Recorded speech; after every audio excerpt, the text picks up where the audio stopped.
Posso iniciar? Peraí. Em nome de Deus, que é nosso Criador, que é nosso Pai Celeste, que é nosso Pai Celestial, que é soberanamente bom e justo, que é soberanamente justo e bom.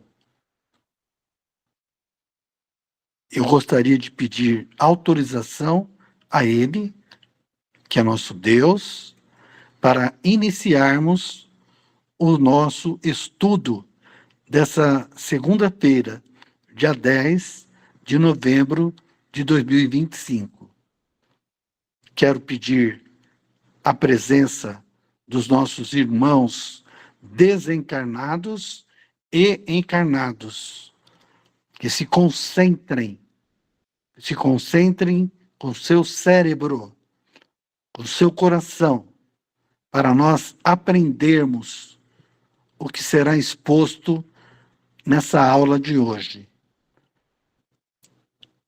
Peço a Deus, a Jesus, pelos nossos irmãos desencarnados que vieram para se instruir, para aprender. Que todos sejam muito bem-vindos ao nosso grupo de estudo dessa noite. E que assim seja, em nome de Jesus. Que assim seja. Obrigada, Rogério. Pessoal, boa noite a todos. Vocês estão me ouvindo bem? E vendo os slides também ali? Sim. Sim. Perfeito. Porque falhou a conexão aqui, por isso que eu estou perguntando. Todo mundo leu, pessoal? As leituras que a gente colocou ali no grupo? Os itens lá da... não era para ler todo o vocabulário, né? Mas pelo menos para começar já a folhear essa obra aqui, e também a introdução do livro dos Espíritos, né? O item 1 e o item 2, que nós vamos trabalhar hoje no nosso estudo. Então, falamos, né, sobre a construção do paradigma espírita, né, do paradigma do espírito, falamos do método de estudo e de trabalho adotado por Allan Kardec, que é o método científico, né, que ele adotou a ciência espírita. Falamos do grande objeto de estudo, que é o próprio espírito, e agora vamos falar sobre os termos, né, quais são os, e falamos também sobre alguns princípios, não é mesmo? Sobre a base epistemológica espírita, e agora vamos falar sobre os termos, né, porque que toda ciência, né, como nós vamos estudar aqui, Allan Kardec mesmo diz isso, toda ciência, todo conhecimento filosófico precisa ter os seus termos próprios. Então hoje é o nosso grande objetivo aqui com o estudo da noite de hoje. Eu trouxe essa frase aqui do Herculano Pires, na verdade é um recorte, né, de um texto dele, que está nesse texto aqui, o curso dinâmico de Espiritismo, né, ele quis construir mais ou menos um bom manual, né, sobre os princípios espíritas. E ele coloca, né, essa grande frase aqui, para a gente começar já a esquentar aqui o nosso pensamento. Ele coloca: o Espiritismo, nascido ontem, no meado do século passado, é hoje o grande desconhecido dos que o aprovam e louvam e dos que atacam e criticam. O que será que ele quer dizer com isso, pessoal? O que vocês acham dessa frase aqui do nosso Kardec brasileiro, né, do Herculano Pires? Isso. É isso que eu fiz. O que vocês têm a dizer sobre essa frase? O Espiritismo, nascido ontem, nos meados do século passado, é hoje o grande desconhecido dos que o aprovam e o louvam e dos que o atacam e criticam. Por que ele é o grande desconhecido? Talvez por causa da maior parte da população do mundo não ter conhecimento sobre a doutrina de Kardec, principalmente aqui no Brasil, a maior parte dos brasileiros são católicos. Eu acho que a menor parte dos brasileiros são espíritas. Então, eu acho que falta conhecimento. Por isso que ele é um grande desconhecido dos que o aprovam e o louvam, e dos que o atacam e criticam. Então, tem gente que aprova e louva, tem gente que ataca e critica. Por que que mesmo os que aprovam, né, vamos colocar aqui o Brasil, né, ainda é considerado o maior berço de espíritas, por que que a gente o aprova, mesmo ele ainda sendo o desconhecido? A gente aprova algo sem conhecer, sem compreender? Como que isso acontece? Que foi uma crítica, nós temos aqui uma crítica do Herculano Pires, né? Por que será que ele quis dizer isso? Eu acho que a maior parte das pessoas espíritas não tem profundos conhecimentos sobre a doutrina espírita. Ela só tem conhecimentos sobre as obras básicas. Eu acho que superficialmente. Elas não se aprofundam muito, não fazem cursos, etc. Eu acho que é por isso. Muito bem. O que você acha, Mônica?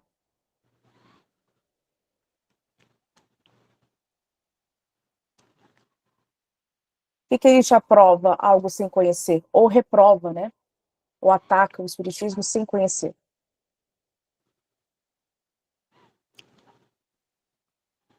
Tá podendo falar, Mônica?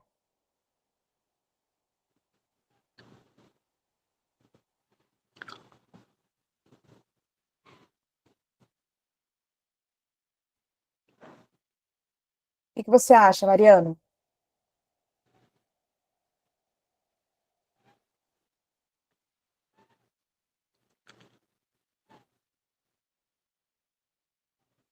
Ninguém tá podendo falar?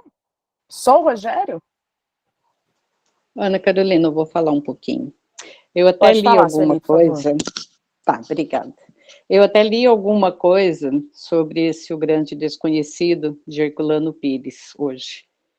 E ali a gente vê muito, realmente, o que ele escreve, muita coisa que a gente vê hoje dentro da casa espírita.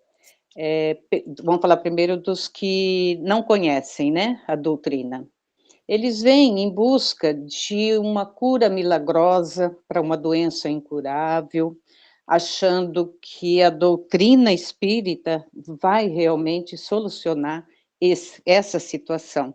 Então, geralmente, quando a pessoa já está com uma doença, né, incurável, e eles já procuraram tudo, tudo, tudo, já foi desenganado do médico, aí eles recorrem ao espiritismo, porque eles acham que vai ser uma solução, e geralmente é a última coisa que eles procuram.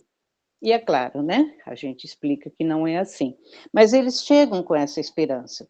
Ou então, vêm em busca de alguma solução para a vida, né, outros tipos de problema que estão vivendo, ou uma ajuda num relacionamento.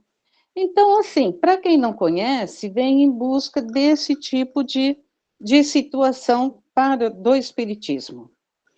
E eu acho que agora a gente partindo para nós, né, os espíritas, eu acredito assim, o grande desconhecido é por não ter um estudo contínuo, e não simplesmente, eu li o livro dos espíritos, aí você vai falar, vamos conversar sobre aquela questão, não, eu não sei, não sei.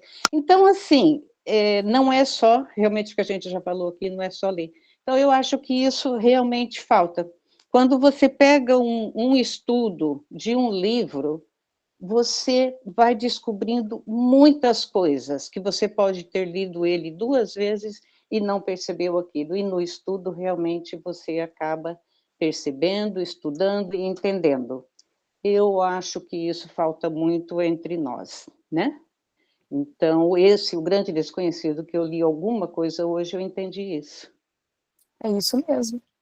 É isso mesmo.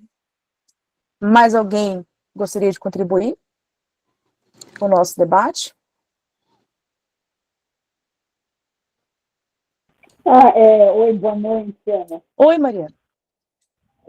Eu já vi assim, por exemplo, não faz muito tempo, faz meio que um mês, né?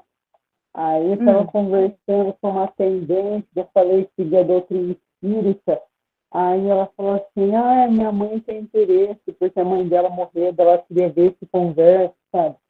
Então, às vezes umas ideias, né, equivocadas, né? Não que seja possível isso por meio da mediunidade, né?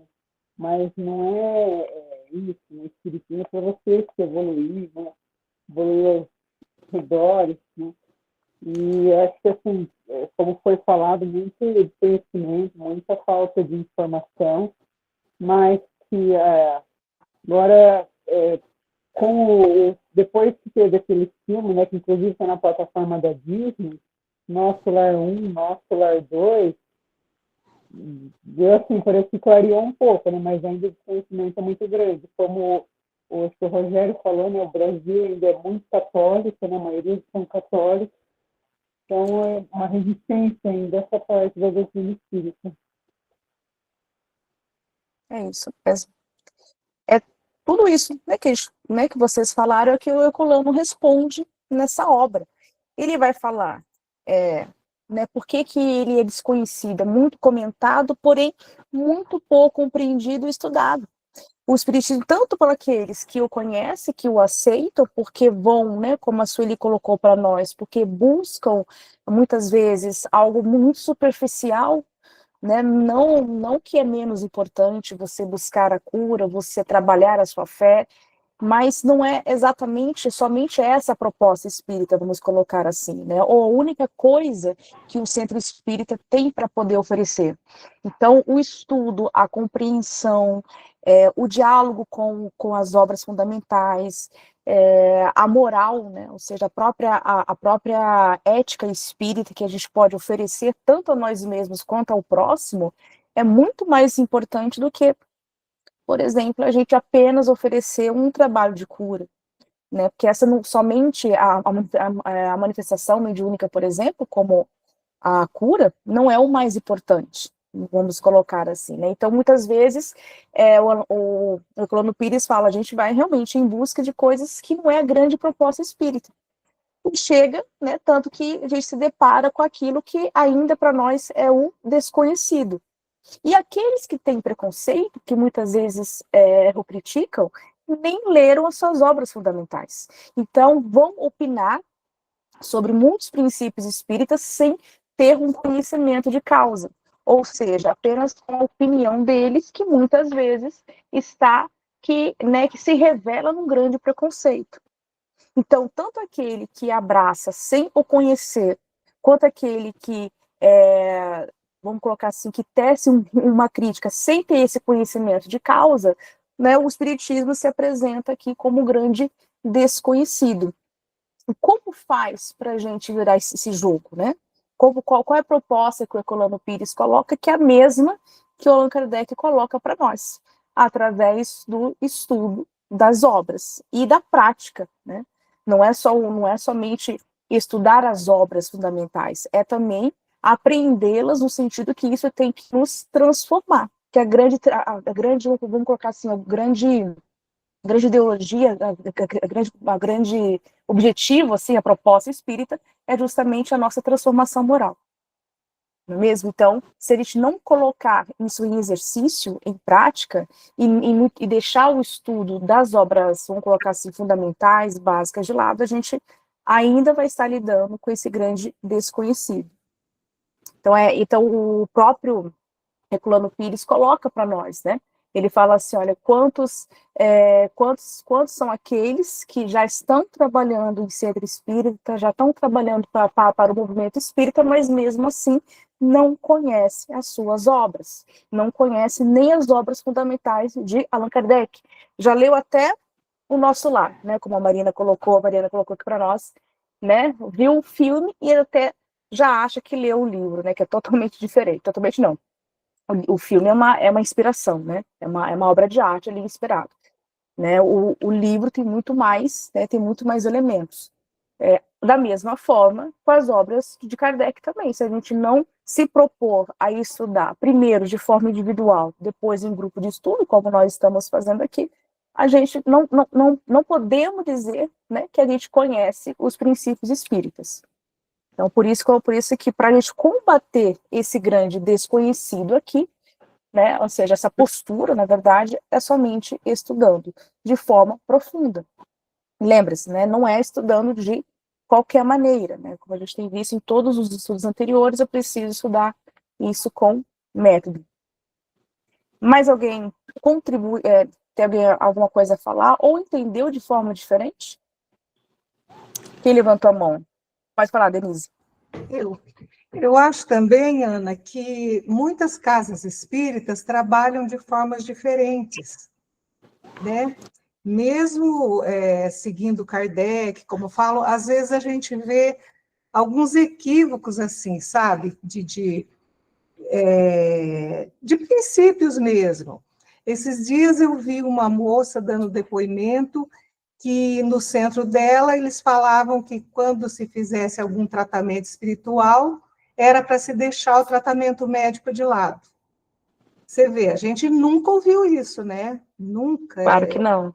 E era um centro espírita mesmo, assim, tipo o nosso, assim, sabe?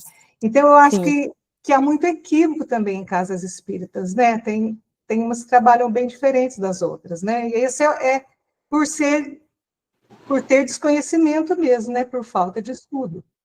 Exato. É isso mesmo, Denise. Pode falar, Selma. Oi, Ana, boa noite. Não, Boa eu só noite. queria, assim, deixar o que eu penso bem rapidinho, que eu entrei agora também e entrei um pouquinho atrasada. Mas a questão do espiritismo ser um desconhecido, né, para a maioria das pessoas. Às vezes a gente nem pode falar que é espírita porque a gente sofre preconceito das pessoas e as outras religiões acabam que condenam muito o espiritismo, né? Existe uma divergência o que eles acham, né? Então a gente vê na TV, né, ou em lives, padres veementemente contra o espiritismo, e eles também acabam associando o espiritismo com outras coisas, então é uma confusão, assim, que as pessoas também ficam confusas, né? Então acho que é falta de esclarecimento mesmo. Não sei se o espiritismo se popularizar mais, eu não sei se seria esse o caminho. E as pessoas que estão dentro, eu estou há pouco tempo, né? Estou há 7 anos na doutrina espírita, vejo também uma divergência de que uma coisa que um grupo faz, o outro vai e faz diferente, né? Mas, assim, eu acho que o espírita a principal coisa, não sei se seria coisa, né, que o espírita tem que fazer é o exemplo, né? Então, eu me pergunto como que faço para mim, né? Como que um espírita se diz espírita, mas não perdoa, né? Eu já convivi com isso aí no nosso lar. É como que um espírita às vezes mente, mas nós também somos imperfeitos, né? Não estou julgando ninguém, não. E eu acho que com o tempo tudo vai melhorando, vamos dizer assim. É isso, só isso que eu queria dizer. Obrigada. Obrigada, Selma. Pode falar, Oswaldo. Oi, boa noite a todos. Boa noite, Oswaldo. Eu acho assim, uma coisa que todos trouxeram aí, que é muito interessante, né? A gente fala que as pessoas de outras religiões não conhecem o Espiritismo, mas o Espiritismo ele não é conhecido dos espíritas. Os próprios espíritas não conhecem o Espiritismo. Essa chamada de atenção do Herculano Pires ela é extremamente oportuna. Por quê? Porque nós não gostamos de estudar. Essa é a grande realidade. As pessoas não gostam. Se tiver que sentar para estudar alguma coisa, eu quero pronto. Eu quero que as coisas cheguem para mim prontas, né? A gente ir lá e compreender, estudar por si, nós não gostamos. Isso é um fato. E esse fato de não gostar de estudar faz com que a gente não entenda. A gente tem uma percepção superficial. Isso que o Rogério falou. Às vezes as pessoas têm uma percepção do que é, mas efetivamente, como a Denise colocou, como outras pessoas falaram, com um pouquinho mais de profundidade, não tem, né? Não, os próprios espíritas não conhecem o espiritismo. E aí, como é que a gente vai querer que as outras pessoas conheçam, né? Além do mais, existe no Brasil uma questão que acaba gerando uma confusão grande em relação à doutrina espírita. Os nossos irmãos da Umbanda, do Candomblé, que são seitas de matrizes africanas, né, belíssimas nas suas essências e nas suas origens, e as quais a gente precisa respeitar demais, mas eles se dizem espíritas. E são religiões que se chocam demais, né, com o catolicismo, o protestantismo. Então, para os católicos e para os protestantes, espíritas são os macumbeiros, né, como eles mesmos dizem, né? Não que isto seja algo ruim, não é isso que eu estou dizendo. Mas o que eu estou dizendo é o seguinte: a doutrina espírita, na sua mais pura essência, que é aquela que foi organizada por Kardec, né? Essa doutrina, ela é desconhecida, tanto dentro do movimento espírita, quanto fora. Então, daí esse momento que a gente vive dos filmes, né? Os filmes têm essa missão belíssima de explicar o que é a doutrina espírita, explicar, ou, pelo menos, uma parcela dela, né? Como é a vida no plano espiritual e tudo mais. E com o tempo isso vai diminuir. Mas o que eu quero deixar claro é o seguinte: essa proposta do Espiritismo de a gente se conhecer e a gente se melhorar é algo que nós não estamos acostumados a buscar. Porque a gente quer o quê? A gente quer solução para os nossos problemas. A gente não acha que se melhorando e evoluindo, os nossos problemas desaparecerão. Não. Quero a solução para o meu problema já. Então, isso é um grande ponto de desconhecimento da doutrina. E por aí vai. Né? Só queria colocar isso. É isso mesmo, né? A gente não quer se colocar como aquele que, né, a proposta é evolução, é transformação, né? E Exato. evoluir é abrir mão de muitas coisas. É colocar em exercício, né, o espírita, como a Sama colocou, o espírita que não perdoa, o espírita que mente, né? Então é aquele que pelo menos ele já está ali, uma hora aquela consciência vai acender, né? Porque o fato de eu me colocar como espírita, estar na casa espírita, não quer dizer que eu não tenha essas falhas morais ainda, principalmente, né? Já que a gente gosta tanto de falar sobre o André Luiz, né? O André Luiz, através dos seus personagens ali, em Missionários da Luz, fala das palestras para os espíritas desencarnados ali, as chamadas de atenção, as chamadas morais, né? Então, assim, o espírita é aquele que mais deve, se a gente for, né? Como a gente brinca, né? Brinca, mas tem fundamento ali nas obras, né? É uma teoria válida, como a gente podemos colocar assim. Então, o espírito é aquele que realmente ainda mais precisa. Então, se pelo menos, como diz o Chico Xavier, né, a gente estiver ali na casa espírita, mas pelo menos em exercício para combater essas nossas paixões, né, e aceitando aos poucos essa proposta espírita de evolução moral, já estamos no caminho. Né? E realmente, a gente ensina com exemplo também, e também temos o compromisso de entender o que a doutrina está colocando para nós. Porque qual é o nosso, imagina, né? Nós temos uma ética quando nós estamos, seja qualquer trabalhador. Por isso que nos cursos de informação, é bom a gente, né, quando o instrutor está ali, é bom ele falar da ética espírita, né? Se eu estou aplicando, por exemplo, o passe de uma forma correta, naquele momento eu estou colocando o espiritismo na vida daquele entre aspas, paciente. Se estou ali dando aula no EJE, por exemplo, estou colocando o espiritismo ali na vida do outro. Então, de qualquer maneira, eu sou responsável por aquela tarefa. E se eu não estudo, e se eu não me atualizo, se eu não me disponho a estudar antes de ensinar, né, estou ferindo totalmente aqui esse projeto que Allan Kardec colocou para nós. Então esse grande desconhecido ainda é uma realidade no meio espírita, né? E como o Oswaldo colocou, pior ainda para nós espíritas, né? Quando a gente, né, estamos montando casas espíritas, fazendo palestras, fazendo grupos de estudo sem conhecer, muitas vezes, né? Sem saber exatamente o que a gente está falando.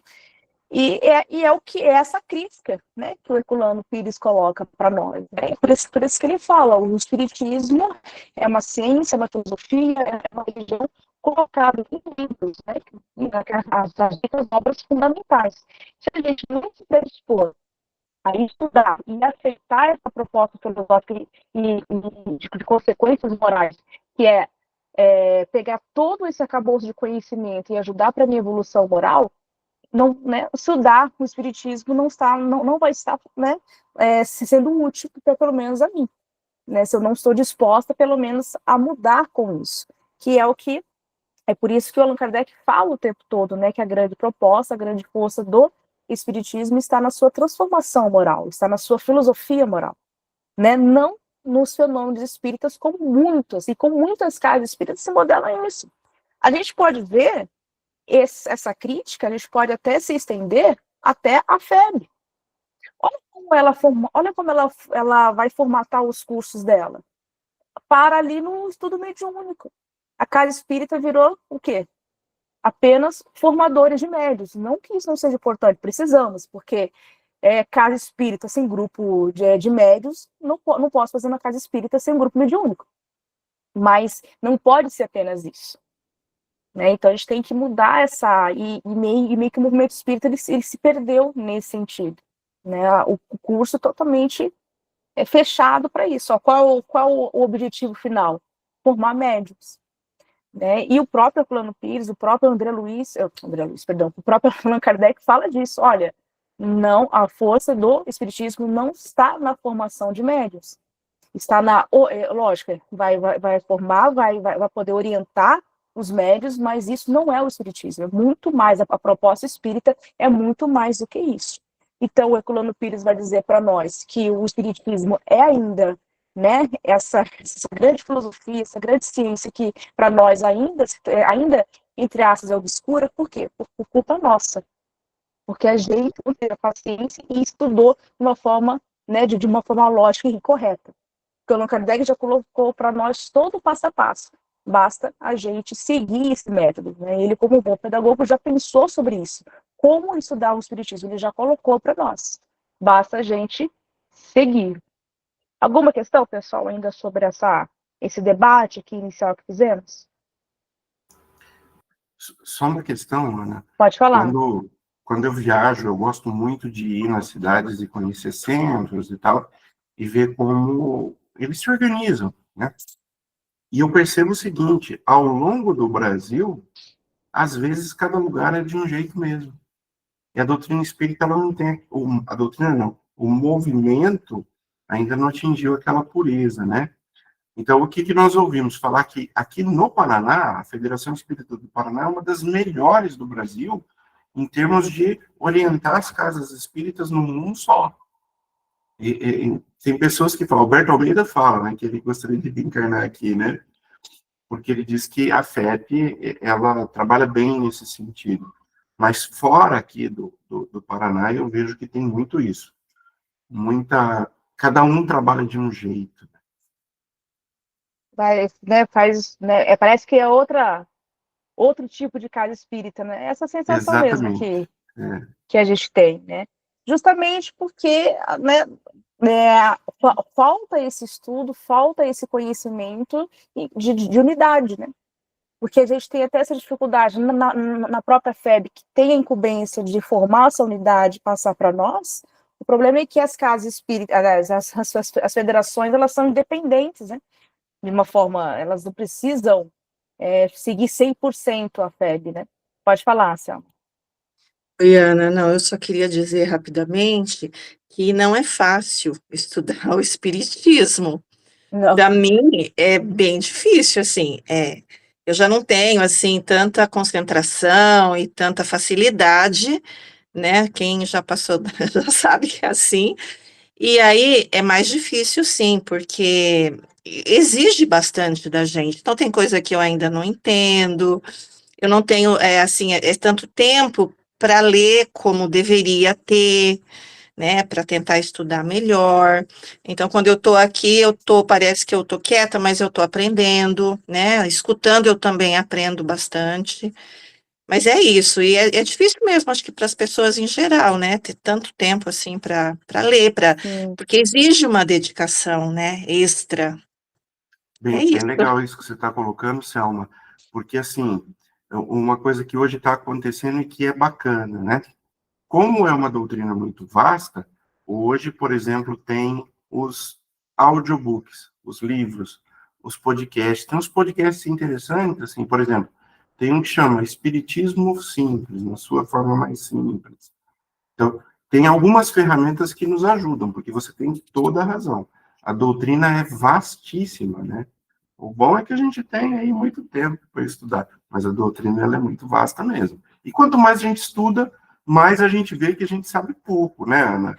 Não é? exatamente. E é tudo Essa é a regra. tudo é uma criação de hábito também, Selma. Por exemplo, por isso que a gente falou em estudos anteriores, né? Para a gente, por exemplo, começar com 5 páginas, ler 5 páginas. Não consigo ler 5, ler 2 páginas e meia.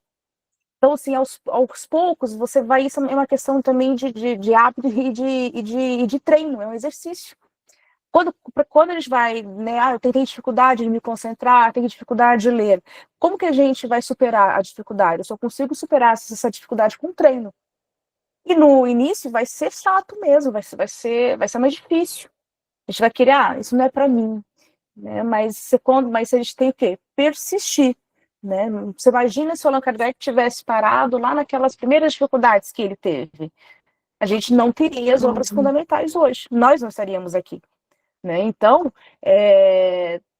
todo o aprendizado, toda a construção de conhecimento vai ter as suas dificuldades. A evolução, ela nos coloca isso. Até o Allan Kardec coloca para nós, né? Os espíritos colocam o Allan Kardec. Olha, Kardec, a evolução não dá saltos. Então, assim, se não dá saltos, eu não vou conseguir. Tem pessoas que conseguem pegar, estudar por 5 horas e ler um livro inteiro. Mas ela não começou assim, né? Então, isso é uma criação de hábito. E como o Oswaldo falou, né? Hoje a gente tem vários recursos, né? Como né? Que pode nos ajudar, mas nada substitui a leitura das obras fundamentais, né? Então esse hábito a gente precisa criar, não tem jeito, né? Senão a gente vai estar sempre com a opinião, entendeu? A gente tem que realmente se confrontar com o livro, ler o livro mesmo e discutir ali com o livro. E cada dia, né, cada semana, você pode aumentando uma página, né? E vai indo, até que isso vai virar um hábito. Quando você vai ver, você lê um livro em uma semana, por exemplo. Você nem vai perceber, né? Porque Tá isso é certo, uma criação de hábito mesmo. tá certo, obrigada. Mas Imagina. eu quis colocar também que, assim, eu noto em mim, né? Depois dos 60, as coisas vão ficando um pouquinho mais difíceis mesmo. Assim, para a gente ter mais Sim, por isso agilidade, que entendo. Por rapidez, isso que vai sabe? no seu Como era. ritmo. Como era antes e como é agora. Então, o meu ritmo é um ritmo um pouquinho mais devagar, mas eu vou caminhando, eu não paro. Sim, É, isso que é importante. Selma, Oi. e após os 67,5, quase 68. Mas, gente, vamos lendo, o espírito é imortal, isso que importa, né? Então todo o conhecimento, então, assim, esse compromisso com os estudos, né, é para as vidas inteiras, entendeu? Não é só para essa encarnação, não. Pode falar, Valéria. Oi, Ana, queria só colocar, assim, uma forma que eu penso, não sei se está certo ou não, em relação ao estudo e ao centro espírita de uma forma geral. Eu comecei na doutrina faz o quê? 2 anos, acho. Acho que um pouco E mais, né? mas acho que 3 não faz ainda não. Mas, assim, eu busquei por uma forma de conhecimento e evolução pessoal. Mas eu percebo, tanto lá no nosso lar, quanto em outros centros que eu frequento, né, não em Londrina, quando eu não estou aqui, ou em Maringá, ou em Cornélio, e algumas pessoas que eu conheço, que as pessoas buscam o centro ou porque elas têm mediunidade, e daí elas querem, acham aquilo alguma coisa especial, e aí que não quer estudar, já quer ir direto para o trabalho, ou pela dor, né? Muitas pessoas buscam pela dor, por uma forma de amparo, de socorro. Eu acho que são poucas pessoas que buscam como uma forma de conhecimento, de desenvolvimento, tal. Então,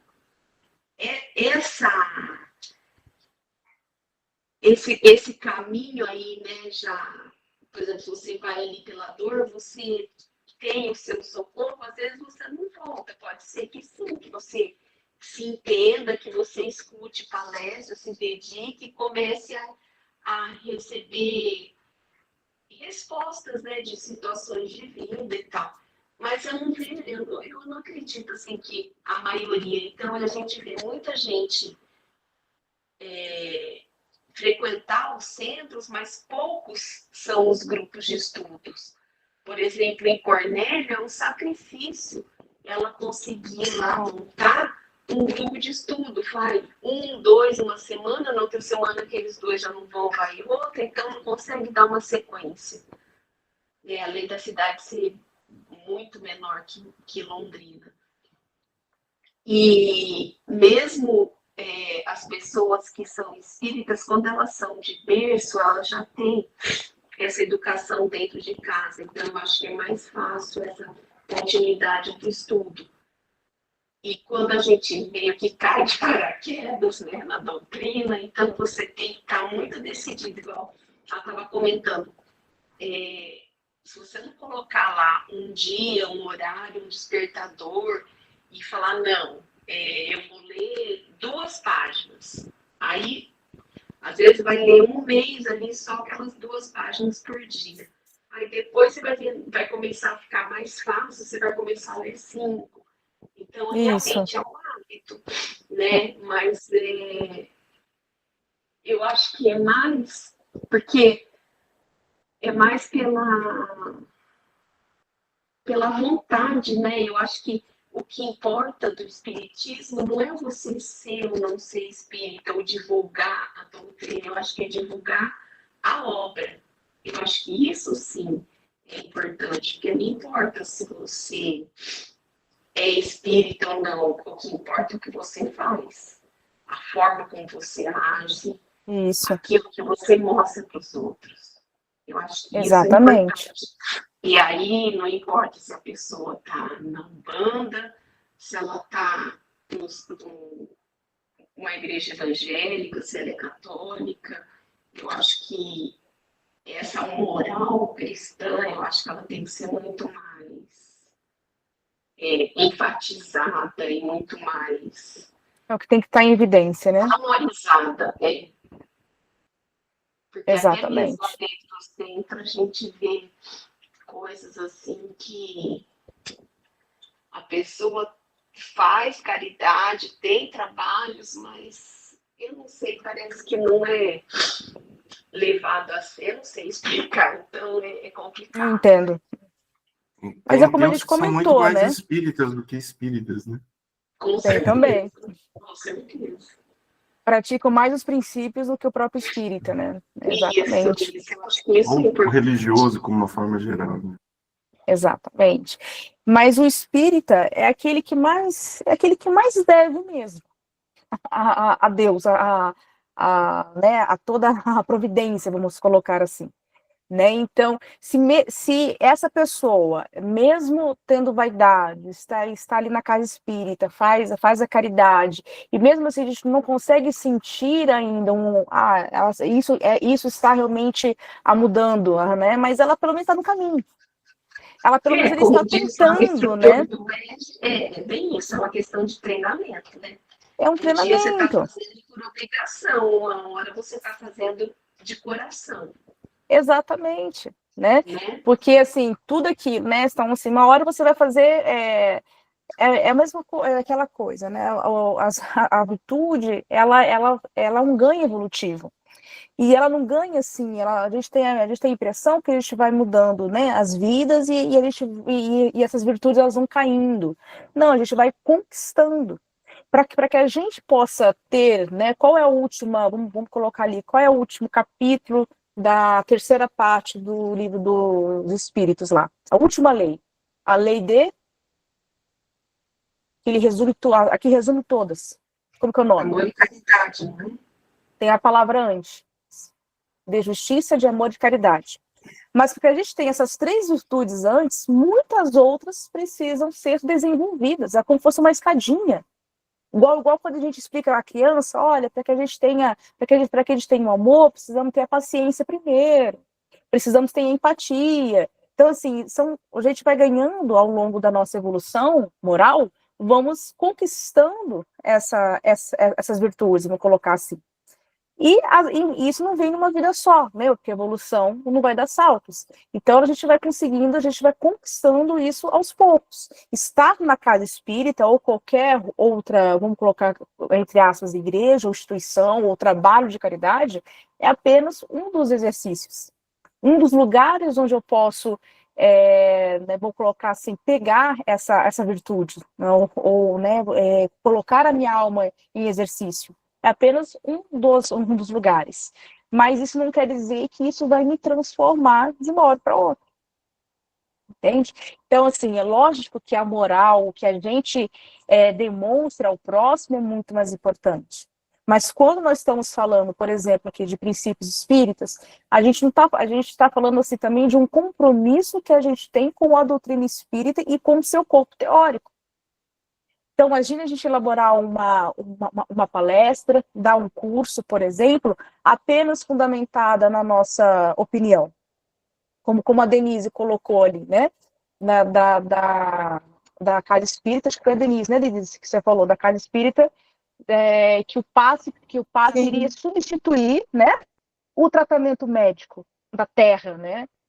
Isso é totalmente ilógico. A gente não vai encontrar isso em obra de Kardec nenhuma. Nem estou falando de outras obras espíritas, tá? Estamos aqui falando das obras de Kardec. Exatamente. Além de ser o criminoso, né, a gente cometer uma coisa dessa, eu estou ferindo essa integridade da doutrina espírita aqui.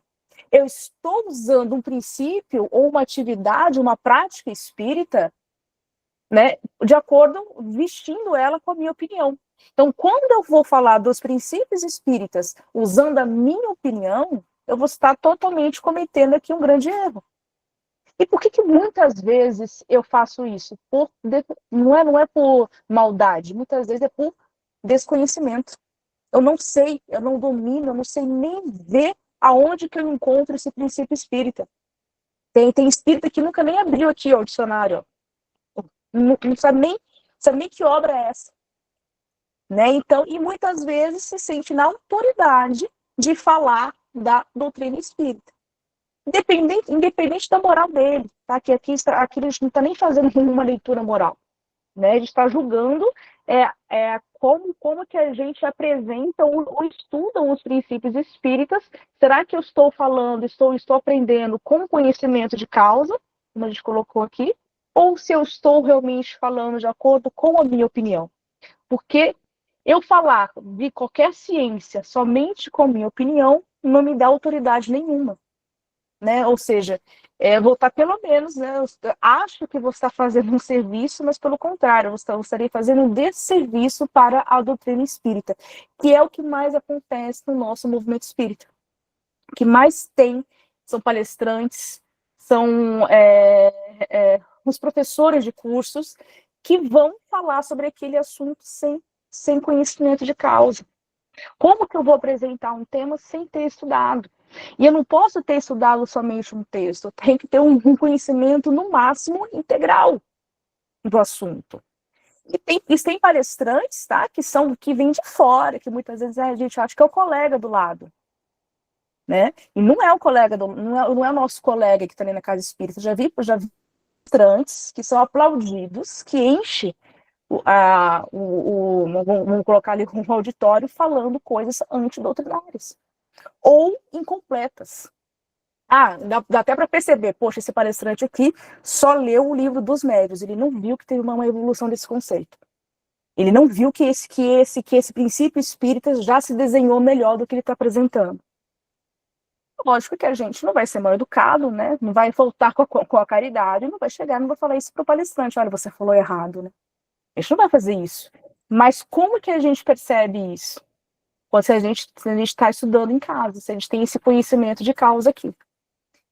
Fora, né, isso não é nem tão errado assim, né? Não é nem tão errado quando a gente percebe que aquele palestrante ou aquele escritor ali, ele não teve uma evolução, não seguiu uma evolução daquele conceito. O mais grave é quando a gente coloca os nossos preconceitos, a nossa opinião e veste com a roupinha espírita e fala, né, como se fosse o Allan Kardec ali falando sobre uma autoridade que a gente não tem, porque ter o conhecimento realmente é poder. A gente ter uma autoridade para a gente estar falando do que aquilo está acontecendo, do que aquilo que eu estudei.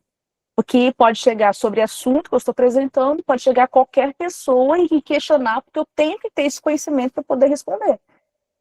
Né? Senão, eu não, né, se eu responder de forma errada ou usando a minha opinião, eu acho isso. Né? Não é a postura, né, que a gente não pode tratar nenhuma filosofia, nenhuma ciência assim. Eu tenho que fundamentar. E como que eu vou fundamentando isso? Como eu começo? Estudando. E como que eu começo estudando, como estamos discutindo agora? Lendo. Não tem outro jeito. Não tem outra forma do que a gente ler, né? Da mesma forma. Tem gente que fala, né, a gente brincou sobre o filme, apesar dos filmes serem brilhantes, né, mas tem gente que fala da obra do André Luiz somente com o filme Nosso Lar. Não é que é totalmente diferente. Ali ele não tem um comprometimento doutrinário. O filme não tem. E ele não tem que ter mesmo. Não é mesmo? Então, assim, agora, o livro, né? Quantas pessoas falam, segundo André Luiz, quando você vai ver ele na obra, por exemplo, não tem nada. Então, muitas vezes as pessoas, né, tem o André Luiz dito pelos espíritos e tem o André Luiz da obra. Da mesma forma, tem o Allan Kardec dito por muitos espíritas e tem o Allan Kardec que está realmente nas obras. Então, como que a gente, então, para que a gente possa falar sobre o assunto, eu preciso estar versado sobre isso, eu preciso ter lido sobre isso. Senão eu vou estar sempre passando os princípios ou teorias somente sem este conhecimento de causa. E não é essa postura que a gente tem que ter. Como que a gente ganha esse conhecimento de causa? Estudando. Lógico, estudando dentro de toda essa proposta que o Allan Kardec nos colocou assim, aqui. Né? Então, e lógico, separar, né? Porque eu posso ter uma opinião, criar uma teoria espírita que esteja fundamentada sem ferir ali os princípios espíritas. Mas isso, de início, vai ser apenas uma opinião, e isso eu consegui fundamentar no máximo uma tese minha. Mas nem sempre eu vou conseguir, o espiritismo não vai ter a obrigação de abraçar essa minha tese, por exemplo, ou essa minha opinião. Então a gente pode até omitir opiniões, mas tem que diferenciar. Uma coisa é que o Allan Kardec diz, ou que o André Luiz colocou, qualquer outro autor. E outra coisa é o que é a nossa opinião, né? Qual é a nossa opinião que tem que ser fundamentada. Então a gente tem que saber separar isso. E tem aquelas opiniões que nem são fundamentadas, que são apenas puro preconceito, que eu coloco, né, algo que eu penso, que muitas vezes não tem nenhum comprometimento com a lógica, nem muito menos que o Allan Kardec colocou aqui para nós, e eu vendo isso como espiritismo. E aquela pessoa que chega na casa espírita, muitas vezes sem conhecer, chega sem conhecer nada, e ela não tem obrigação de conhecer nada por enquanto, né? Olha como eu vou estar colocando o Allan Kardec, o espiritismo, na vida do outro. Né? Eu vou estar ali ferindo né, aparentemente, no mínimo, sendo antiético ali, né? Eu estou colocando uma coisa que eu tenho certeza, né, que eu não conheço de fato, né, e estou colocando na vida daquele outro. E a gente, infelizmente, a gente enquanto, né, vamos colocar enquanto centro espírita, a gente comete muitos erros justamente porque ainda o desconhecemos. Né? Às vezes, não tem nem estou falando, estou excluindo as hipóteses levianas, tá? Estou colocando assim, pelo fruto da nossa ignorância mesmo, muitas vezes a gente passa o espiritismo, vende o espiritismo, vou colocar assim, porque a gente não o conhece de fato. Alguma coisa, pessoal, ainda nesse sentido? Nessa primeira parte do nosso debate?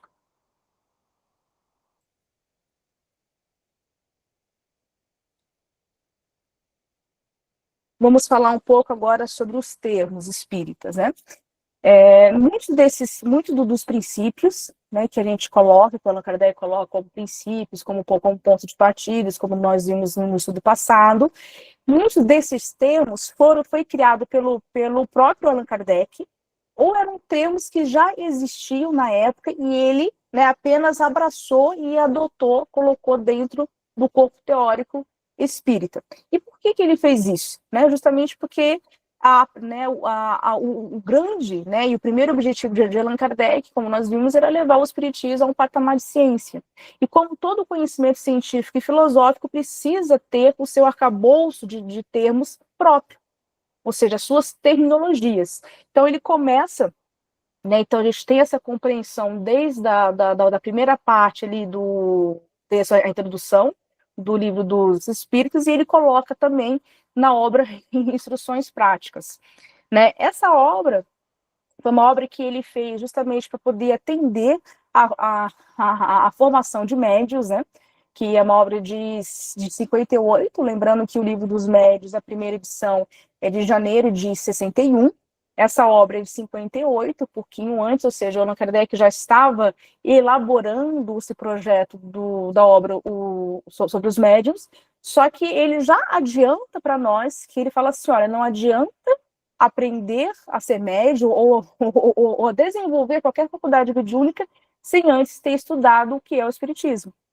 Então, por isso que desde essa obra que ele anexa o que ele queria criar aqui um dicionário espírita, né? Ou seja, apresentando quais são os grandes termos que a gente precisa dominar para conhecer a ciência espírita. Então ele fala assim, olha, engane-se aquele médium, né, que vai encontrar aqui um manual, um passo a passo de como ser médium. Não, vou dar aqui algumas instruções teóricas e práticas, mas que antes disso o médium precisa ser versado na ciência espírita. E para que eu possa compreender qualquer ciência, eu preciso aprender os termos, né? Ou seja, os principais termos, e muitos termos que Allan Kardec traz para a gente, outros autores até mudam um pouco. Né? E a gente precisa saber, ou seja, precisa saber diferenciar. Né? Algumas palavras, inclusive, foram criadas, não é nem pelos espíritos, mas sim pelo Allan Kardec. Então ele coloca, então ele apresenta nós e mostra por que a gente tem que dominar os termos. Porque se eu não dominar as principais palavras aqui, não vou conseguir compreender. O espiritismo ainda vai ser esse grande desconhecido. E no livro dos Espíritos, né, ele já traz essa preocupação para nós, né? Então ele vai trazer, né? Ele fala assim que para que a ciência ela precisa ter ela precisa apresentar os termos e de forma muito clara, né? Ou seja, não pode tem que ser, o que é, por exemplo, o que é o perispírito é isso, o que é o espírito é isso. Precisa ser algo objetivo e muito claro.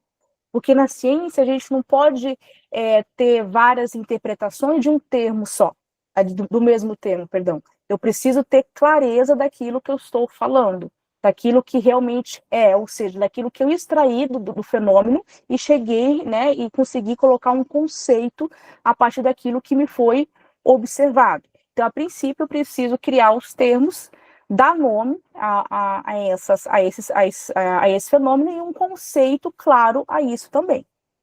Né? Então, ele vai colocar isso para nós, ele fala assim, porque senão, né, não é ciência, né? Se eu tiver um corpo teórico, né, que eu quero chamar de ciência, que eu quero chamar de filosofia, eu preciso ter esses termos muito claros, senão não vai dar certo. né? Senão, se eu tiver, né, palavras que tenham uma palavra que eu vou interpretar vários conceitos a ela, vai ficar confuso, eu não vou ter um conhecimento sólido, exatamente como ele queria. Então, por isso que ele, mesmo já tendo palavras que já existiam, ele colocou conceitos bem fechados, bem sólidos e claros, justamente para ele poder fazer o quê? Esse alicerce, senão não teria como a gente construir nenhuma filosofia, nenhuma ciência a partir disso. E ele apresenta para nós 3 palavras fundamentais. É lógico que aqui na obra Instruções tem muito mais, né?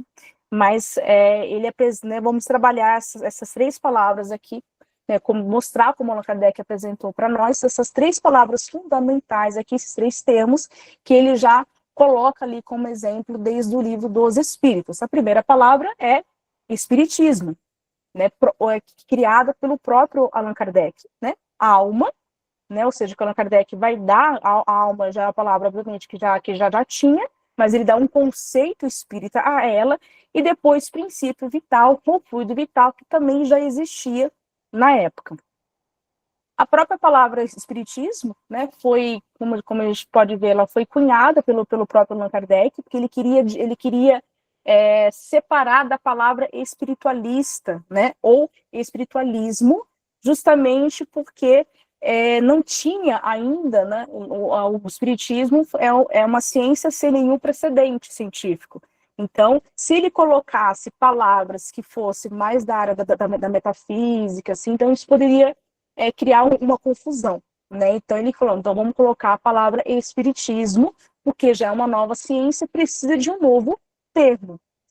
Agora, o fato dela ter sido empregada, né, como o Oswaldo colocou para nós, de forma histórica, de outras religiões terem se apropriado, é uma confusão de termos aqui, né, sem desmerecer nenhuma outra religião.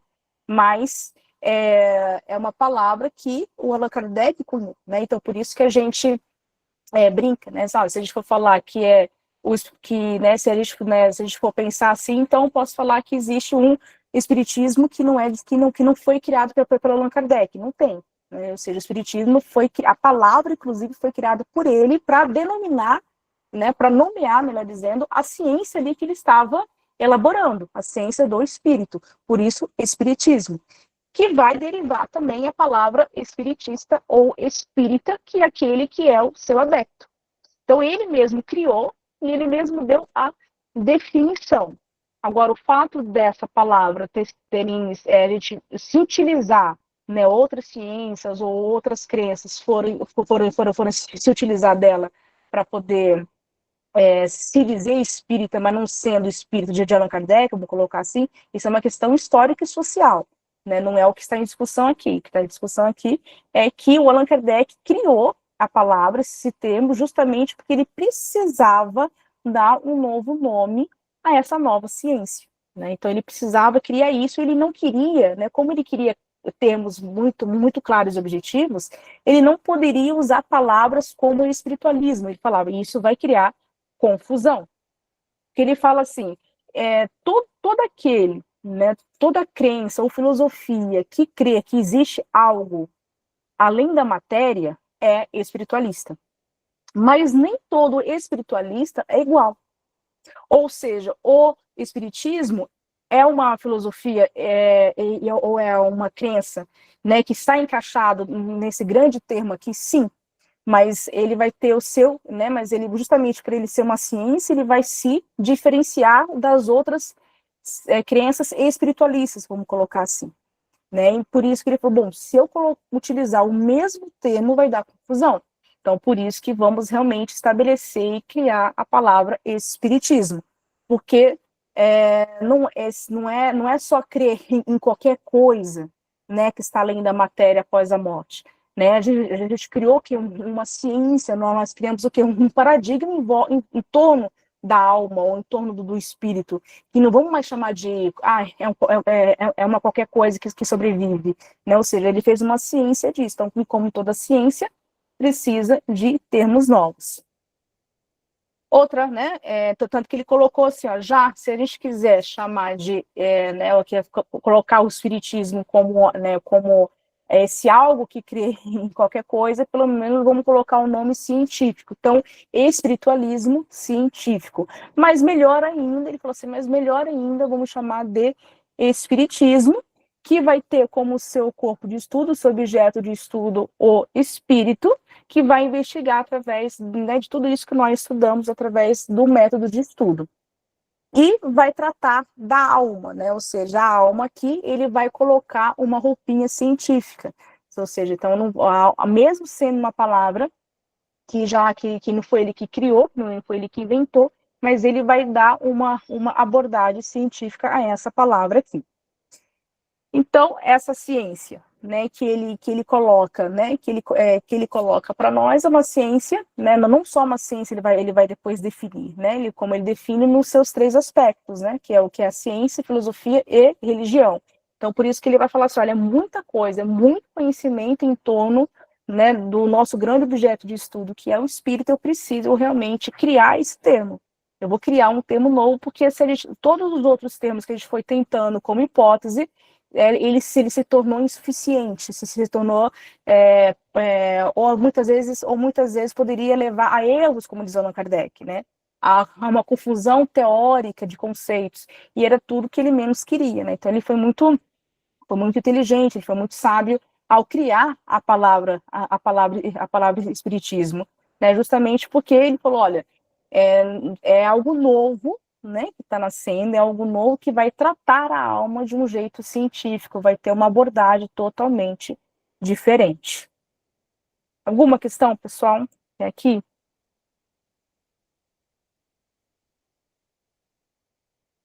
Coisa que as outras, né, vamos colocar assim, as outras formas de pensamento que trataram a alma nunca viram a alma além do seu conceito, além do seu, vamos colocar assim, do campo metafísico, né?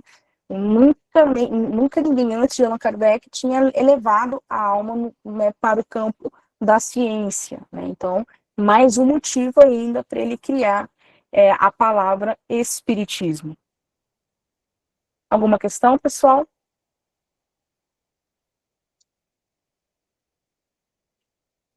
E as palavras princípio, vital e alma? Vocês chegaram a ler a introdução? Ali como ele fala. O que ele fala do princípio vital, por exemplo?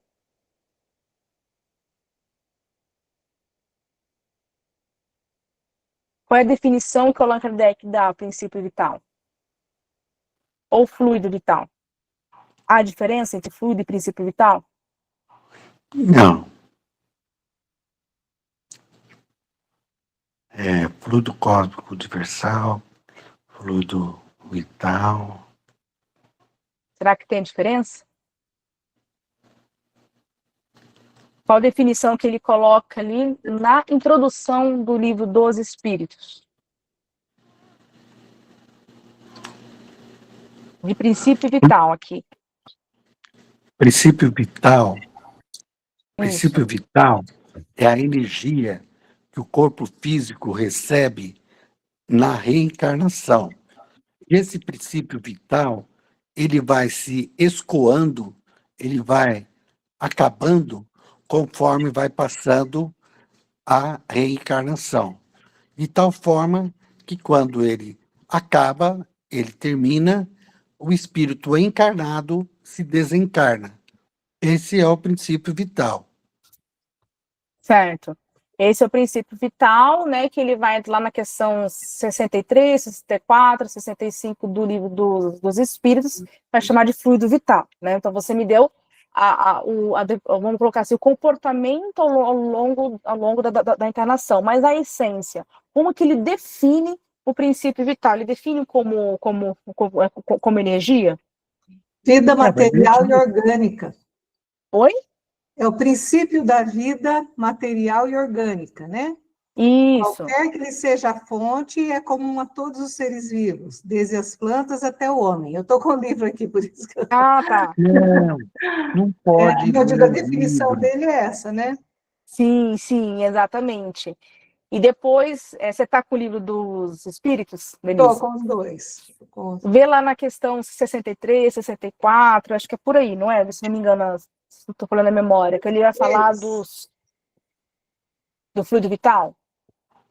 Sim, o princípio vital reside num agente particular ou não é senão uma propriedade da matéria organizada? Numa palavra, é um efeito ou uma causa? Aí ele responde, é uma e a outra. A vida é um efeito produzido pela ação de um agente sobre a matéria. Esse agente sem a matéria não é a vida, da mesma forma que a matéria não pode viver sem esse agente. Ele dá vida a todos os seres que o absorvem e assimilam. É isso aí Esse mesmo. é Então, se a gente pode... Oi? Essa é a 63. Certo. Como a gente pode ver, né, o Allan Kardec ora emprega fluido e ora emprega princípio. Né? Se a gente pode ver que ele trabalha com esses dois termos, né? Como a gente está trabalhando em termos, a gente vamos prestar atenção nisso. Porque muitas vezes a gente corre, né, batido, assim, mas há uma leve diferença de conceito aqui, né, vamos colocar, de entendimento histórico da palavra.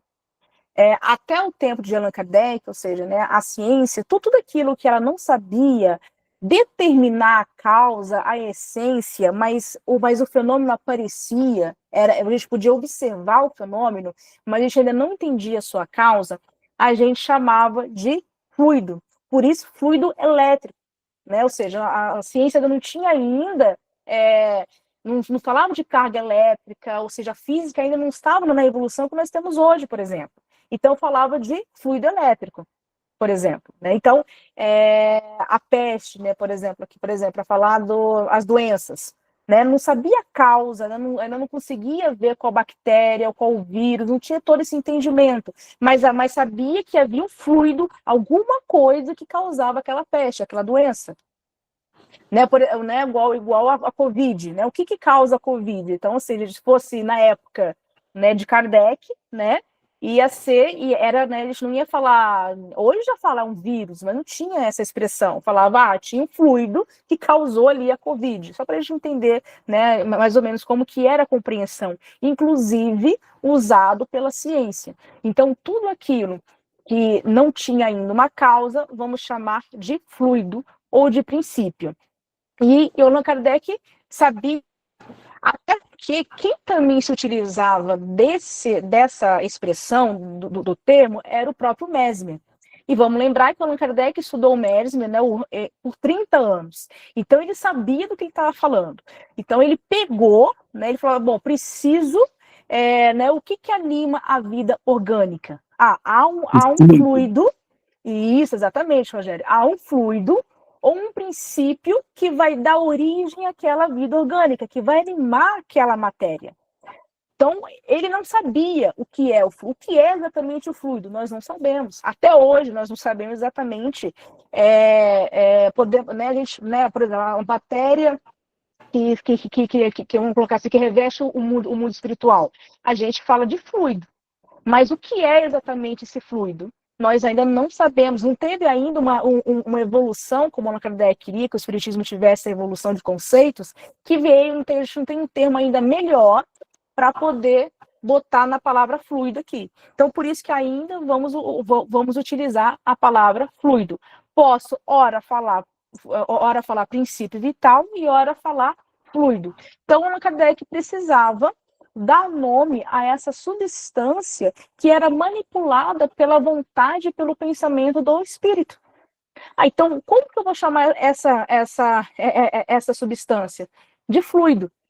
Aí tinha uma outra substância, que é lógico que os espíritos falaram para Allan Kardec que era apenas uma derivação do fluido cósmico universal. Mesmer já falava disso, já tinha a ciência, já compreendia que existia um fluido cósmico universal, inclusive com esse mesmo termo, tá? Allan Kardec não mudou nada, ele apenas colocou o objeto de estudo espírita ali, apenas colocou o espírito como a nova roupinha da palavra, que os termos eles já existiam, ele vai dar um novo conceito a essas palavras, né, vai colocar o elemento espiritual, mas ele já tinha essa ideia que os espíritos tiravam desse fluido, o cósmico universal, tiravam todos os outros fluidos, inclusive um que revestia o seu corpo o seu corpo fluídico, o que Allan Kardec criou uma outra palavra para chamar esse tipo de fluido específico, ele chamou de perispírito. Então, o que é o perispírito? Lá na questão 93, o que é? É um fluido. Isso é um tipo de fluido que reveste o espírito. O perispírito. Exatamente. E ele precisava falar isso para nós, porque como que ele ia explicar as manifestações espíritas? O espírito só consegue se comunicar ou só consegue exercer qualquer influência na matéria, no mundo material, no nosso mundo, através do seu perispírito. Mas o perispírito, ele é um tipo de fluido. Mas para que a gente não ficasse repetindo essa palavra, o Allan Kardec, não, vamos criar uma palavra, ele que cria essa palavra, para poder denominar o tipo, o fluido que reveste o espírito, mas não deixa de ser fluido, ou seja, essa matéria, essa substância, que até o tempo de Allan Kardec, até os dias de hoje, a gente ainda não sabe direito. É lógico que a gente tem uma noção de algumas propriedades do fluido, por exemplo. Né? A gente sabe que é o que anima a matéria, a matéria orgânica. Nós sabemos que desde o reino vegetal, a matéria que está no nosso mundo, ela é alimentada por esse fluido vital, ou este princípio vital. Né? Nós sabemos que, por ser matéria, ela se modifica, ela é plástica, né? ela é moldável. Então, a gente sabe algumas características, algumas propriedades dos fluidos, mas nós não podemos, né, falar, olha, realmente, o fluido é exatamente isso. Né? Então, assim, a gente já tem total noção de tudo o que é essa substância que reveste o mundo espiritual e corporal. Então, vamos trocar a palavra fluido para um termo mais correto. Essa evolução ainda não existiu. O Kardec deixou aberto, mas isso ainda não existiu. Por isso que a gente ainda continua falando de fluidos. A palavra fluidos ainda ela não é errada, pelo contrário, é o termo correto que a gente tem que colocar. O Allan Kardec até fala, né, olha, podemos até entender, né, se a gente misturar um pouco o mesmo com o que o Allan Kardec coloca, né, ele vai chamar de que o fluido, né, que a gente emite, que é o fluido vital, chamado de fluido animalizado, mas ele coloca uma nota para nós, assim, olha, muito cuidado para a gente não ficar criando várias outras palavras através do conceito, porque a gente pode se perder também. E lembre que quando a gente se perde, a gente já se afasta do conhecimento científico, tá? Então ele falou assim, ó, muito cuidado com essa confusão, vamos chamar tudo de fluido vital.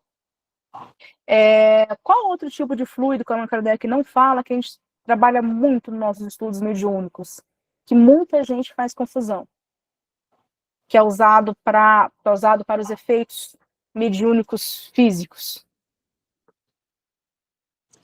E não foi criada por ele, foi criada pelo Charles Richer, se não me engano, em 1912. Todo mundo fala. Ah, meu Deus. Aquilo que o Peixotinho utilizava bastante, os trabalhos de cura utilizam esse tipo de fluido. Sai pela boca, assim. Eu estou tentando lembrar o nome. Sai Como é o pela nome dele? boca. Eu não estou Isso. conseguindo lembrar.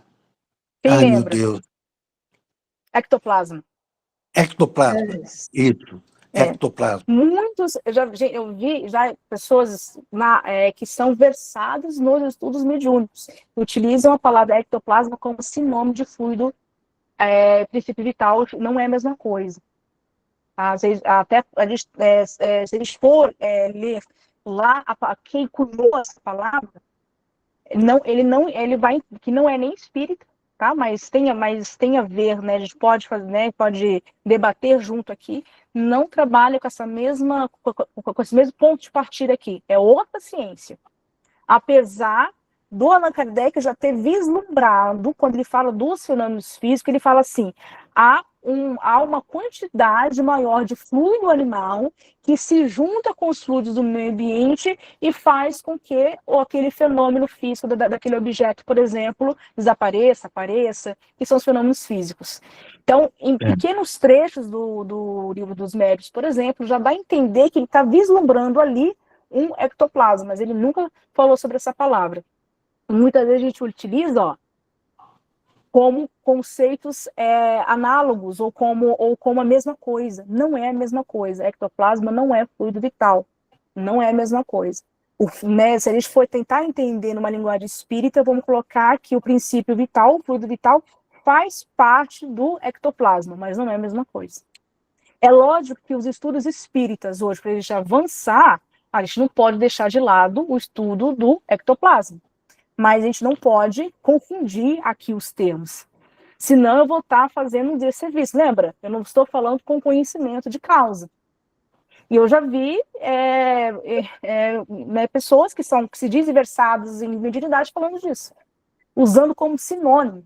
Não é a mesma coisa. Não é a mesma coisa. Apesar de serem coisas que que convivem no mesmo fenômeno, e a gente pode até estudar junto, mas temos que saber separar. O Allan Kardec só falou de princípio e fluido vital. Ele também, justamente por ele ter dado, né, esse conhecimento de Mesmer, também ele vai falar também com a palavra magnetismo animal. Ele também se utiliza disso, que é a mesma coisa. A diferença é que Mesmer não admitia, né, a entidade espiritual, o ente espiritual. Mas estamos falando do mesmo tipo de fluidos emitido pelos corpos orgânicos. Então, assim, o conceito não mudou muito. E quando a gente fala, né, de princípio o fluido vital, no estudo de termos aqui, princípio vital, princípio é tudo aquilo que vai dar uma causa, né? Então, por exemplo, o princípio vital, ele pode ser a causa da vida, ou se a gente for entender como fluido vital, aquilo que vai sustentar a vida, que é o que a Denise leu para nós, né? Quando Allan Kardec falou daquilo, será aquilo que causa ou aquilo que sustenta a vida. Então, o Allan Kardec vai admitir as duas concepções que estavam em voga na ciência na época. Não foi o Allan Kardec que criou isso aqui, ele apenas abraçou e colocou isso no corpo teórico espírita. E, lógico, né, aliando, respeitando o paradigma do espírito e do próprio espírito.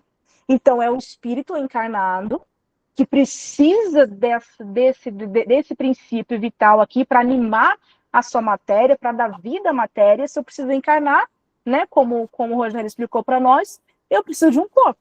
Esse corpo precisa ser gerado, ele precisa ter um princípio, ele precisa ter uma origem, algo precisa dar vida a este corpo material, senão eu não consigo encarnar.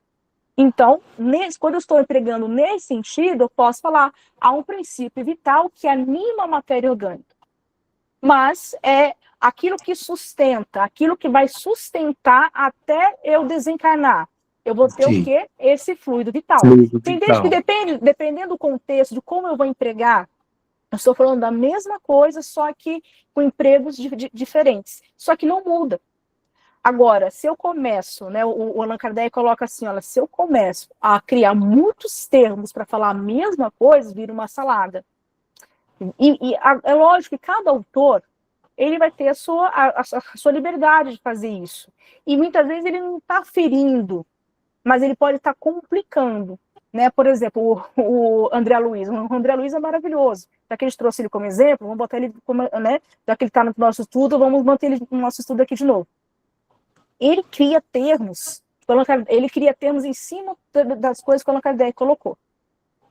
Né? E termos até mais bonitinhos, às vezes. Só que ele quer falar a mesma coisa. E se eu não tenho a base de Allan Kardec, vamos colocar assim, um conhecimento de causa daquilo que eu estou estudando, eu vou ler André Luiz, eu vou me confundir. Né? E às vezes a gente, né, percebe isso, e isso cria, né, eu não vou estar sendo nem fiel ao André Luiz e nem ao Allan Kardec. Tem um professor da FEB, ele faz isso, ele está falando sobre o livro dos médiuns, a proposta dele é falar sobre o livro dos médiuns. Quem escreveu? Allan Kardec, os espíritos, correto? Quando eu vou ver a aula, ele está falando só de André Luiz. Ele está criando o quê? Um erro metodológico.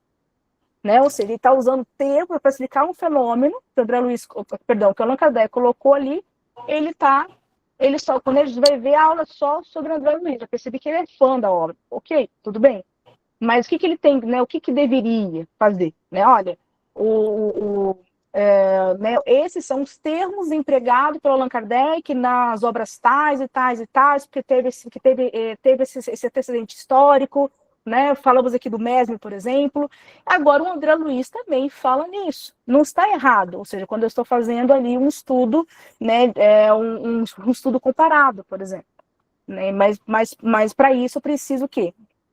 Ter todo esse domínio aqui de todos os termos que primeiro que o Allan Kardec colocou para nós em todas as obras fundamentais, para depois eu partir para outros autores. Senão eu vou estar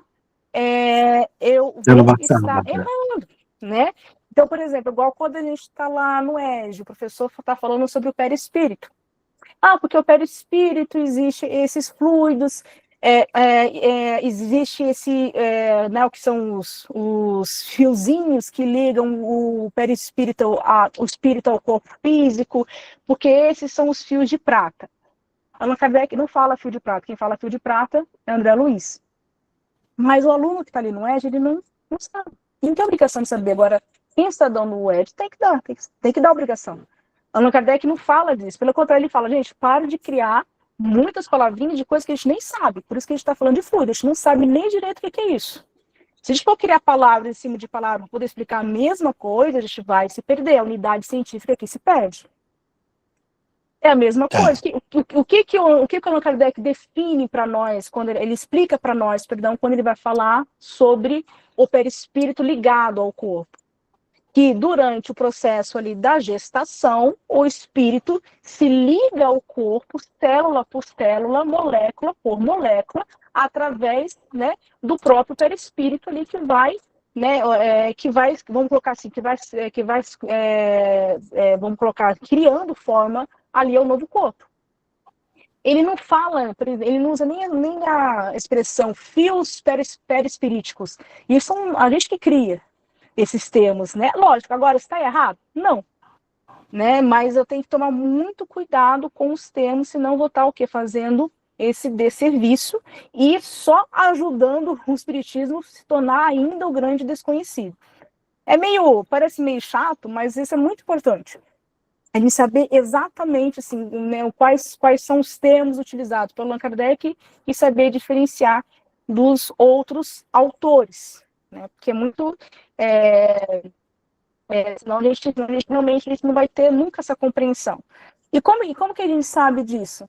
Estudando, lendo, né? A gente lê, que a gente estuda, seja 2 páginas por dia, 5 páginas, a gente vai fichando as ideias principais, quais são os termos que o Allan Kardec traz a nós, né? E depois a gente ficha. Aí depois, quando a gente for estudar outros autores, né, vamos ver qual é a diferença entre eles, qual é a semelhança entre eles, né? Porque eu já tenho todo esse conhecimento fichado, né? Porque não tem como a gente absorver tudo ao mesmo tempo. A gente tem que realmente fazer o exercício também de escrever, de fichar, ou seja, cada um vai usar o método que mais aprende, né? Há vários métodos de estudo, mas o importante é nunca deixar de, né, como que a gente vai saber disso? Somente quando a gente se debruça realmente ao estudo. Se a gente não se debruçar ao estudo, eu vou sempre achar, igual o meu professor do ED lá que falou sobre os fios de prata, eu vou achar que é Allan Kardec que escreveu sobre isso. A gente pode sacudir as obras de Allan Kardec e não vai sair da palavra prata. Não vai sair, entendeu? Então, e aí, né, aí eu vou fazer uma palestra, porque eu aprendi lá com o professor do ED. Aí na palestra eu vou falar fios de prata, por exemplo. Entendeu? Que muitas vezes a ignorância a gente vai levando para o outro.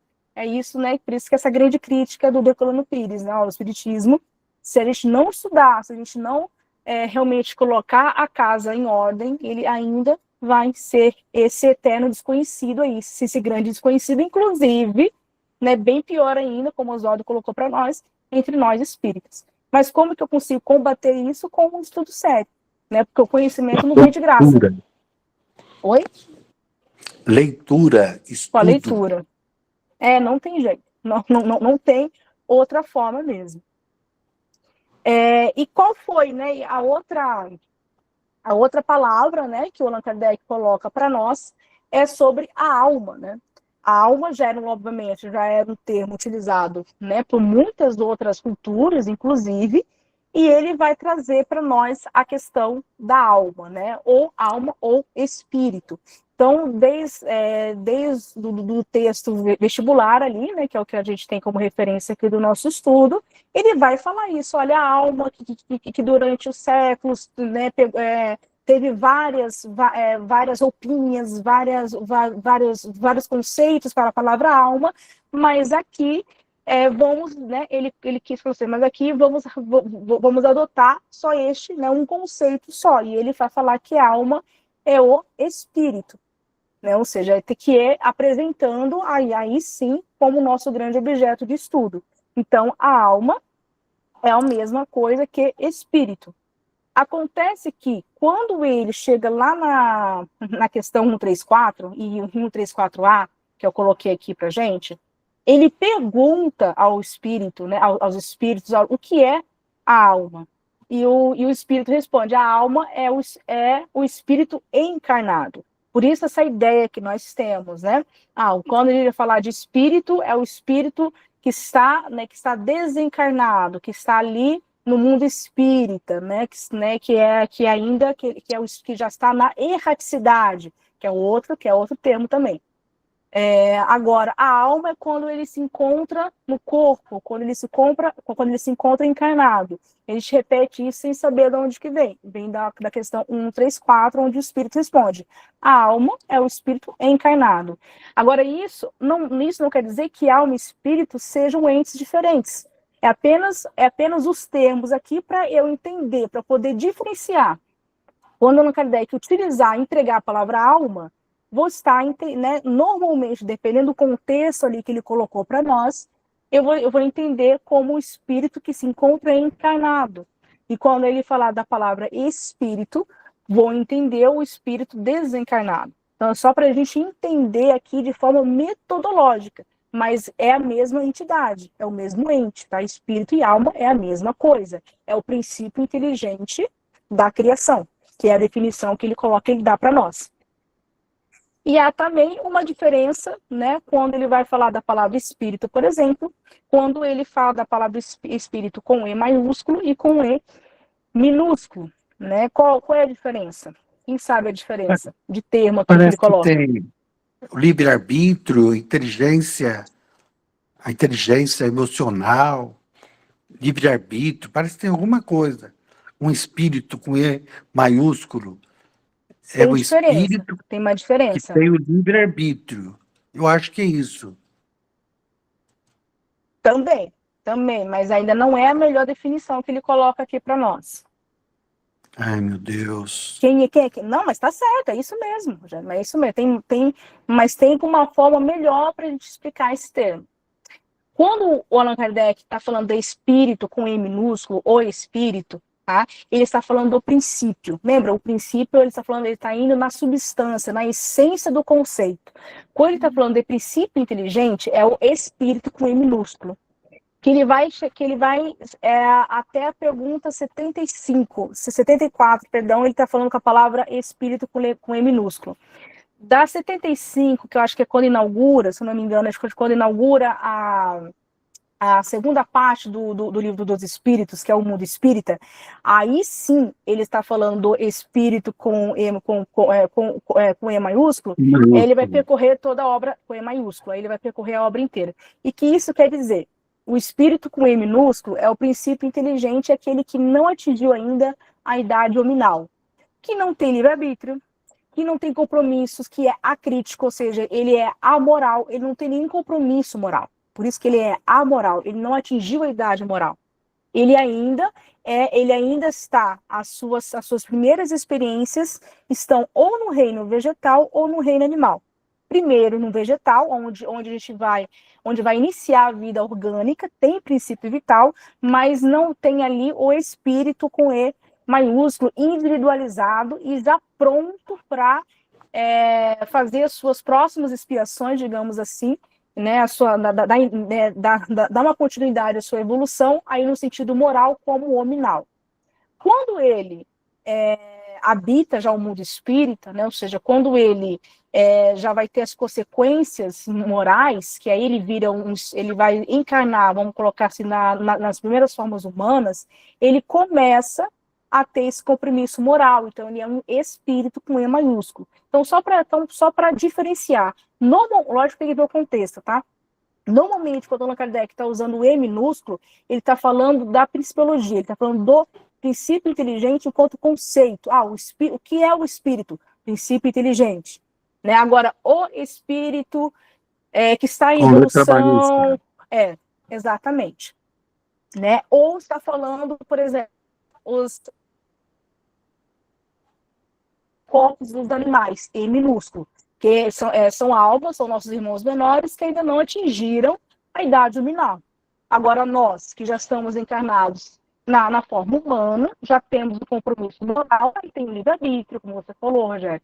Aí tem outros compromissos, né? A nossa inteligência já ascendeu a esse aspecto, então aí vamos utilizar com E maiúsculo. Ou quando estiver me referindo ao espírito próprio. Quando eu falar, o espírito André Luiz, espírito com E maiúsculo. Né? O espírito Emmanuel, com E maiúsculo. Porque eu estou falando de uma personificação. É um espírito, é uma pessoa, perdão, é um espírito individual. Né? Eu estou falando dele exatamente. O autor, espírito André Luiz. Né? Eu estou falando de um espírito que já é hominal, né? que já espia a forma humana, já é exatamente. Agora, quando eu estou falando as almas dos animais encarnados, os espíritos que ainda estão em sua vivência no reino vegetal ou animal, normalmente vou usar o E minúsculo. Então, são esses termos, são esses detalhes que muitas vezes a gente não percebe, mas que faz diferença quando a gente compreende o texto. Que muda totalmente diferente. Então, assim, quando, por exemplo, estou falando dos animais, né? Quando se falava antigamente que os animais não tinham alma, é porque não compreenderam nem a primeira parte do livro dos Espíritos, que fala que o espírito, com E minúsculo, esse princípio inteligente, vai se individualizando, começa a sua vida encarnatória nas primeiras vidas orgânicas, a começar pelo reino vegetal. Né? Então, em nenhum momento ele fala, né, Deus criou o espírito e já começa a espiar no corpo humano, por exemplo. Então isso é na primeira parte da obra, quando ele vai começar a trabalhar como que esse espírito faz esse intercâmbio aí, já como um hominal, é quando ele começa na questão 7.5. Eu acho que é 7.5. É 7.5, Denise, que você que está com o livro dos Espíritos aí. É na 7.5 ele começa já tem o E maiúsculo? 7.5. Tá com o livro... Estou com o livro aqui. Peraí, deixa eu só confirmar. Tá bom, só confere aí. Ele começa na 7.6, a origem e natureza dos espíritos, né? 7.6? Sim. Que definição você pode dar, tal. E como que está o E aí no seu livro? Maiúsculo ou minúsculo? Maiúsculos. Agora exatamente. São maiúsculos, parece. Ele já está falando do espírito como nós. Pode falar, Wanderlei. Eu penso sim, porque praticamente a gente não lembra desse E minúsculo. Você vai na obra, essa parte dos minerais aí do começo do livro, quando ele entra no mundo dos espíritos, espiritual dos espíritos, que aí já vai falar do espírito, o ser, né? Ele vai falar do princípio inteligente. Tanto que espírito com E minúsculo, praticamente eu não dou muita bola para isso, vamos dizer.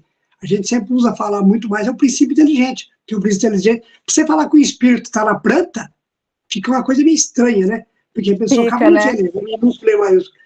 Então, acho que por isso que ele usou, acho que foi de propósito, Kardec era muito metódico, ele usou aí, explicou tudo a questão mineral, né? Essa parte primária aí, depois quando ele entra mineral e hominal, ele vai falar do espírito. Então, acho que por isso que ele usou, ele explicou tudo a questão mineral, né? Essa parte primária aí, depois quando ele entra mineral e hominal, ele vai falar do espírito. Então, acho que por isso que ele usou, Quando entra no nominal, ele usa só espírito, tanto que fica o tempo todo. E depois você não vê mais falar desse E minúsculo. Exato. Aí A gente entra mais esquece dessa primeira inteligente. parte, né? Que você falou, eu fiquei até assim, nossa, nunca mais vi falar nisso. Porque você usa princípio inteligente, né? O que está na planta, o que está no animal, vamos dizer, num cachorro, Isso. né? Até se usa a tese, já vi falar muito tempo atrás, não vi falar mais isso, que um cachorro teria mais que um princípio inteligente. Não sei se você já viu falar isso. Quer dizer, não seria só um princípio inteligente. Então, por isso que esse E minúsculo, pouco usado. É só mesmo a primeira parte. Depois você esquece disso. Você fica no princípio inteligente e espírito. Eu penso Então, assim. aí você vê essa teoria, Wanderlei, que você acabou de falar, se a gente tem bem fundamentado esse conhecimento, a gente já percebe que há um erro, porque quando ele apresenta o princípio inteligente, ele já apresenta individualizado, né? Ou seja, esse entendimento que ele vai se individualizando, na verdade, tem que entender que ele vai se aperfeiçoando, essa alma deixa de ser simples e ignorante. Então, assim, a alma que habita o animal, não tem, ele habita ali. Às vezes tem cão que você fala, nossa, parece que tem 10 cachorros nele, né, naquele corpo. Não, é um cachorro só, é uma alminha só, tá? É uma alminha só que ele vai se aperfeiçoando ao longo da sua evolução. Isso Então, melhorou. aí você pode ver que essa teoria já fere, só um exemplo, né? Dá para É ver antigo, que é um princípio eu que já fere. vi falar isso no começo, há 30 anos atrás, via-se falar muito essa questão. Hoje em dia, raramente você vê alguém falar que um princípio inteligente tem vários, né? Mas fala do passado. Sim. Quem levantou a mão também? Você levantou a mão, Selma? A Selma está com a mão levantada faz tempo. Acho que ela foi dar outra vez, né? Eu vou tirar, eu não percebi, desculpa. Não, imagina. E a Valéria também. Mais alguma questão, pessoal? Infelizmente, já deu horário, já passou até um pouquinho.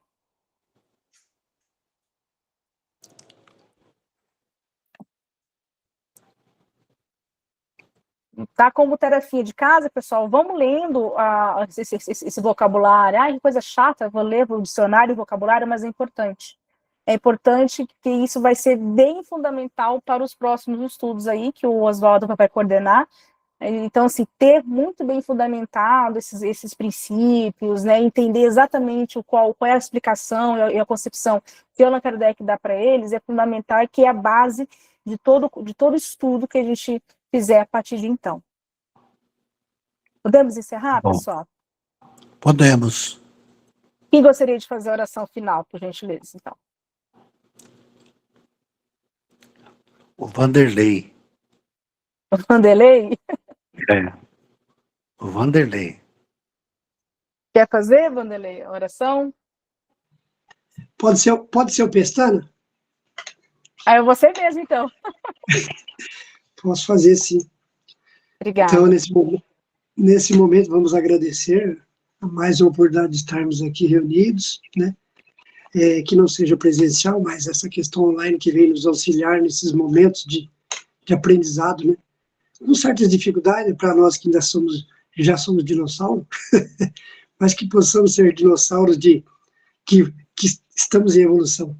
E assim, cada vez mais, podermos ampliar nosso conhecimento do amor de Jesus, desses ensinos que nos deixou, e dessa doutrina maravilhosa, que Kardec veio codificar e nos ensinar um caminho melhor. Que os benfeitores nos fortaleçam sempre, o propósito de estarmos aqui unidos e aprender um pouco mais dessa doutrina que vem nos fortalecer para a evolução, que o futuro seja melhor. Que assim seja. Que assim seja. Que assim seja. Obrigada, Wanderlei.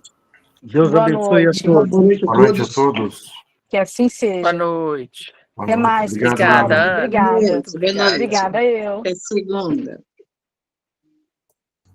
Boa noite. Boa noite.